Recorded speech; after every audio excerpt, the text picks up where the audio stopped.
Tonight there is no Euros, but I do have some Copa America picks for you, both in the USA game and in the Uruguay game. So let's get into that. But first, I'm going to recap the last video's picks. So right here, I went for a stack on Argentina, Romero and DePaul. That one ended up splitting. So sometimes the soccer stacks will split, but more often than not, they will hit in the same direction. As you can see which was Bellingham and Saka. I was hoping these guys would get subbed off a little bit early. You could see Bellingham barely went over that passes prop, and Saka did end up getting subbed off, but near the 71st minute.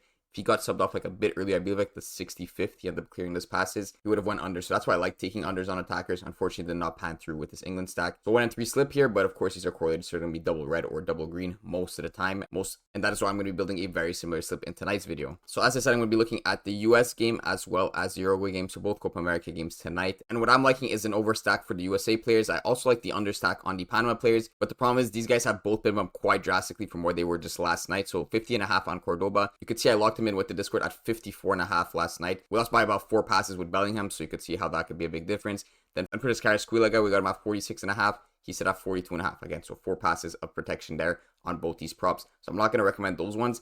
These two players have not been bumped yet, and I do see some decent value on them, and they're on the better team. I'm going to go over all that on why I'm taking Tim Ream and Weston McKennie tonight instead of Joe. So let's start with Ream. I do think this is the best pick. He is a center back, and it's very likely that he does not get subbed off. Now, Weston McKennie did get subbed off last game near the 78th minute. He hooked right on that 31.5 passes. He ended up getting 28, I believe, or 30. So barely misses, but he did get subbed off. And he was not playing on the same side as Ream. He was playing right center mid, I believe. Tonight, I'm hoping he does play left center mid as it is in the expected lineup. And the reason I'm not going with Joe, he's playing laterally here at right back. And he's not close to either McKennie or Ream on the pitch. So I always prefer to take guys that are actually next to each other because you're going to see passes between these guys. McKennie's going to be more correlated with Ream than he is with Joe because Joe's on the complete other side of the field. Overall, USA's passes attempted are going to be correlated no matter where you are on the field, but just in general, I like to keep them close to each other. Now, like I said, the only concern is that McKennie does get subbed off. He did get subbed off last game. Hopefully he does play a little bit more minutes. Even if he gets subbed off, if he goes up to 80th minutes, I think this is cashing very easily. So let's go over to see the value that we're getting on these players. If we compare these lines to underdog, you see Tim Ream is set at 65.5 there too,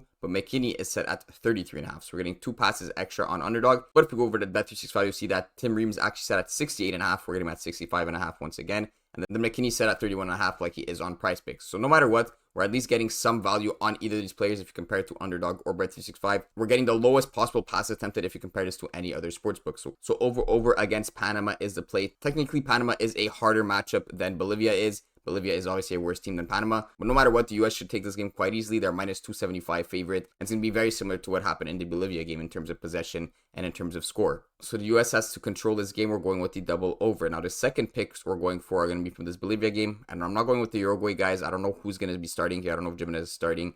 And Valverde and Vina are not close to each other on the pitch. So I want to go with Sagredo here and Louis Haquin. We're going to grab the double under on both these guys. And once again, we're getting great value on both these players and the worst teams. Let's check the lineup for Bolivia. Yes, they're both center backs, so it's very unlikely they get subbed off. And they're probably going to be getting most of the passes for the team. But if they don't have possession, they can be getting passes. And we can see how they did last game versus US. And he got 38 passes, so hooked right under there on Sagredo. And then for Haquin, he did clear it at 48.